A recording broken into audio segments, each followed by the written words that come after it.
Assalamualaikum warahmatullahi wabarakatuh. Selamat pagi teman-teman. Di sini saya akan mempresentasikan materi sejarah berdiri dan perjuangan Muhammadiyah.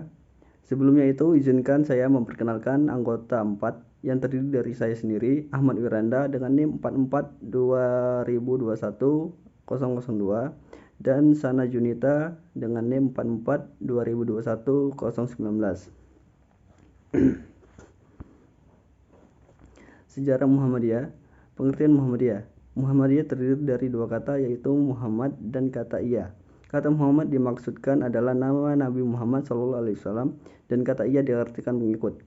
Maka secara lengkap Muhammadiyah itu ialah pengikut Nabi Muhammad SAW. Muhammadiyah didirikan oleh Kiai Ahmad Dahlan pada 8 Zulhijjah tahun 1330 Hijriah atau bertepatan dengan tanggal 18 November 1912 di Yogyakarta, yang mulanya bertujuan untuk menyebarkan pengajaran Rasulullah kepada penduduk bumi putra dan memajukan hal agama Islam kepada anggota-anggotanya. Latar belakang berdirinya Muhammadiyah. Berdirinya Muhammadiyah dilatar belakangi oleh keprihatinan Kiai Ahmad Dahlan terhadap umat Islam Indonesia yang tertindas oleh penjajahan Belanda, yang mengakibatkan kondisi pendidikannya mengalami stagnan serta beberapa faktor subjektif dan objektif lainnya.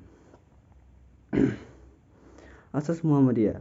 Asas Muhammadiyah didirikan mulanya berasas Islam, sebagaimana dalam Anggaran Dasar Muhammadiyah 1950. Baru pada tahun 1985 mengalami perubahan menjadi asas Pancasila, disebabkan berdasarkan Undang-Undang Nomor 8 tahun 1985 yang mewajibkan setiap organisasi harus menyesuaikan asas organisasinya dengan Pancasila sebagai satu-satunya asas. Tujuan Muhammadiyah. Menurut Ibnu Salimi dan kawan-kawan, bahwa tujuan Muhammadiyah didirikan pertama kalinya adalah menyebarkan pengajaran agama Nabi Muhammad SAW kepada penduduk bumi dan memajukan hal agama kepada anggota-anggotanya. Namun pada tahun 1921, tujuan Muhammadiyah mengalami perubahan berdasarkan Besluit Jenderal tanggal 2 September 1912 nomor 36, yaitu 1. Memajukan dan menggirakan pengajaran agama Islam di Hindia, Nederland.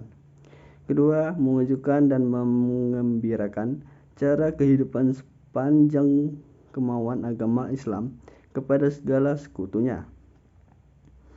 Selanjutnya, tahun 1950 sampai Muktamar ke-41 di Solo, maksud dan tujuan Muhammadiyah terus mengalami perubahan sampai hasil Muktamar ke-45 di Malang, Jawa Timur tahun 2005. Maksud dan tujuan Muhammadiyah adalah menegakkan dan menjunjung tinggi agama Islam sehingga terwujudnya masyarakat Islam yang sebenar-benarnya. Perjuangan Muhammadiyah. 1. Masa Hindia Belanda. Pada zaman kolonial Belanda, Muhammadiyah aktif menjalankan gerakan tajdid atau pembaruan di tengah masyarakat yang waktu itu ajaran-ajarannya mengalami kebekuan dan menimbulkan bid'ah, syirik, dan khurafat. Di bawah pimpinan Kiai Ahmad Dahlan, gerakan Muhammadiyah lebih mengutamakan jalan edukatif, pedagogis, sedangkan syariat Islam lebih mengutamakan jalan politik. 2. Masa Jepang. Pada zaman Jepang, Muhammadiyah dengan tokoh Kiai Mansur yang bersama-sama dengan Bung Karno, Bung Hatta, dan Ki Hajar Dewantara dan tokoh pimpinan aliran nasionalisme memberikan pimpinan dan arah serta melindungi umat Islam Indonesia yang mengalami penekanan dan militerisme Jepang, baik tekanan fisik dan mental.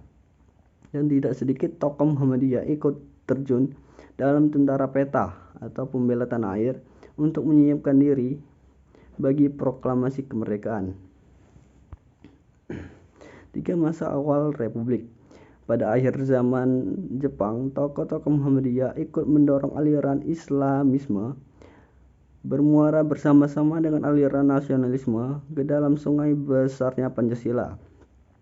Di dalam penjajahan Belanda dan Jepang, kedua aliran itu diadu domba dalam rangka politik divide et impera. Namun berkat jiwa dan semangat yang disuburkan Muhammadiyah dalam barisan kepanduan Hizbul Wathan, maka politik divide et impera dapat dicegah. 4. Masa Orde Lama. Masa Orde Lama, Muhammadiyah mempelopori berdirinya Partai Islam Indonesia atau PII melalui Kiai Mas Mansur pada tahun 1938.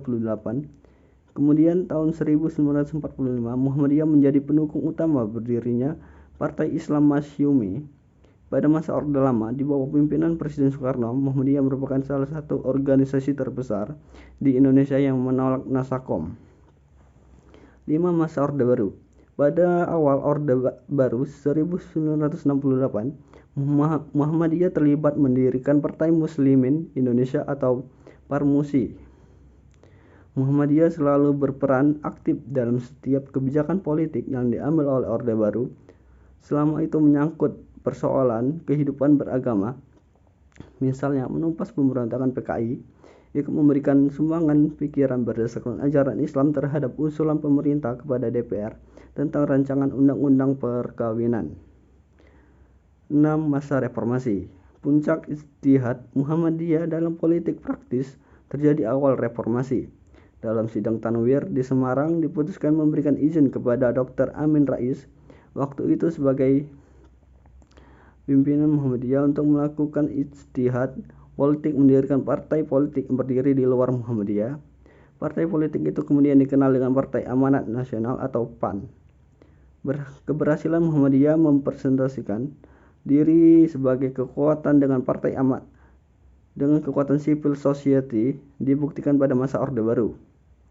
Di bawah kepemimpinan Amin Rais melakukan oposisi langsung menyerang legitimasi kekuasaan Soeharto dengan mengangkat isu anti korupsi, kolusi, dan nepotisme atau KKN.